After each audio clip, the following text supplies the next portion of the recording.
वे कलमे ही क्या कलमे हैं, वे लेखन भी क्या लेखन, धारा के अनुकूल बहे जो रोक न पाए प्रतिकूलन। टीआरपी की मृग तृष्णा ने सारा शौर्य निचोड़ लिया, अरे कुछ सिक्कों ने स्वाभिमान का स्वादिष्टम कर तोड़ दिया। सम्मानित अध्यक्ष महोदय, आदरणीय निर्णायकगण एवं मेरे सामने आकार लेते हुए नवीन भारत युवा साथियों, महोदय मैं वरुण कुमार मिश्रा शासकीय नवीन विधि महाविद्यालय इंदौर का प्रतिनिधित्व करते हुए विषय media trial is media the new judiciary पर अपने विचार रखने जा रहा हूं। यदि आप नहीं चाहते कि कोई आपके धर्म के नाम पर सामूहिक नरसंहार करने का प्रपंच करे, यदि आप नहीं चाहते कि धर्म, जाति, संप्रदाय और लिंग के नाम पर आपको भड़काने वाले लोगों को मंच मिले, यदि आप नहीं चाहते कि आपके धार्मिक प्रतीकों पर कोई अट्टहास और उपहास करे, यदि आप नहीं चाहते कि कोई गली का गुंडा कलाकारों की बोलियां लगाते हुए उन पर अट्टहास करे, यदि आपको आपके और आपके बच्चे के मन में भरे जा रहे जहर से आपत्ति है, अगर आपको लगता है कि यह सब लोकतंत्र के हित में नहीं बहुत बड़ी आपत्ति है, यदि आपको लगता है कि आपके देश के बड़े बड़े नेता जब एक दूसरे को गाली गलौज करते हैं, जब कहते हैं पागल, कुत्ता या नीच ना कहें, और आप सब इस बात को अभिव्यक्ति की आजादी के नाम पर बस सुनते रहें, तो दोस्तों अगर आपको ये लगता है, अगर आपको ये नहीं लगता तो आपको ये बिल्कुल ठीक लगता है, क्योंकि यही इस देश को, संविधान को लगता है, और इस देश के संविधान यही चाहता है जिससे इस देश का लोकतंत्र सुरक्षित है। महोदय, इस देश की न्याय व्यवस्था जो ये मानती है कि भले ही 100 अपराधी छूट जाएं लेकिन एक निर्दोष को दंड नहीं मिलना चाहिए। क्यों? क्योंकि महोदय ये मानती है कि अगर एक निर्दोष व्यक्ति को दंड मिलता है तो उससे मात्र एक व्यक्ति को नहीं बल्कि पूरे समाज को, पूरी मानवता को दंड मिलता है। जिस न्याय व्यवस्था में भले ही देर है लेकिन अंधेर नहीं, जिस देश के मनुष्यों ने माना है कि हमें अपराधियों से नहीं अपराध से घृणा करनी चाहिए, उस देश में जब न्याय का ठेका रात की 9 बजे के प्राइम शो लेने लगे, जब उस देश में पूर्वाग्रह के माध्यम से बिना किसी सबूत के हम दोषी और निर्दोष सिद्ध करने लगे, जब मात्र टीआरपी के लिए मानवता और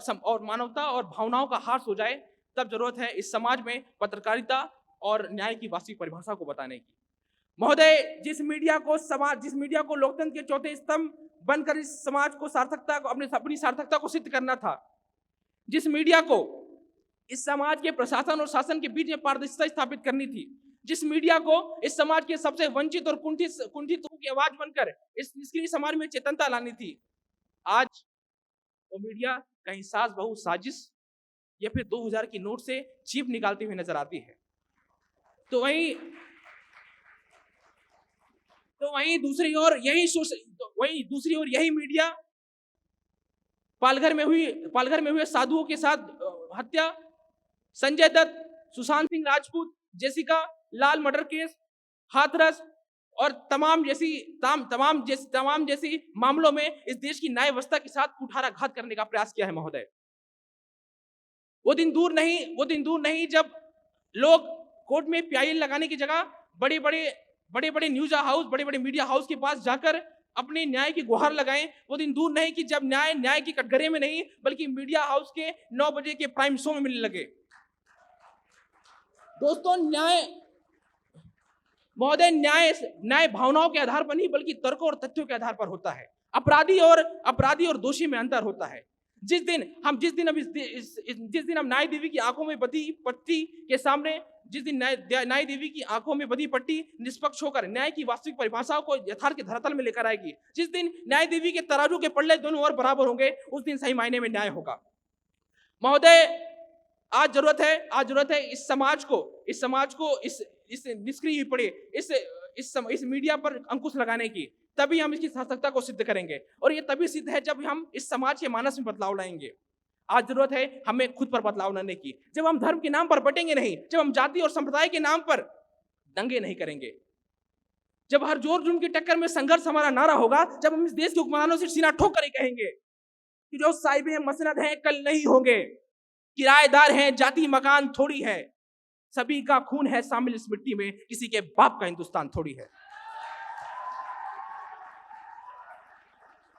महोदय,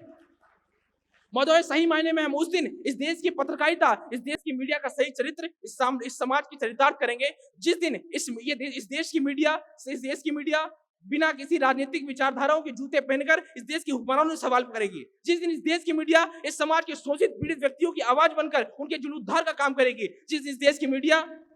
न्याय करने का काम नहीं बल्कि न्याय करने के लिए उस पीड़ित, उस शोषित व्यक्ति के साथ न्याय के दरवाजे पर खड़ी होगी, सही मायने में हम उस दिन न्याय करेंगे और इस समाज को फिर से सोने की चिड़िया के रूप में नहीं, अभी तो विश्व का निर्माण करने वाला विश्वकर्मा के रूप में स्थापित करेंगे। और जाते जाते इस सदन से मेरे बाकी के शब्द में विदा लेना चाहूंगा कि फूल शाखों पर खिलने लगे अगर तुम कहो, चाक दामन की सीने लगे अगर तुम कहो, इस खुले झूठ को, जहन की लूट को, सुबह बुनेर को मैं नहीं मानता, मैं नहीं जानता, मैं हरगिज नहीं जानता। बहुत बहुत धन्यवाद।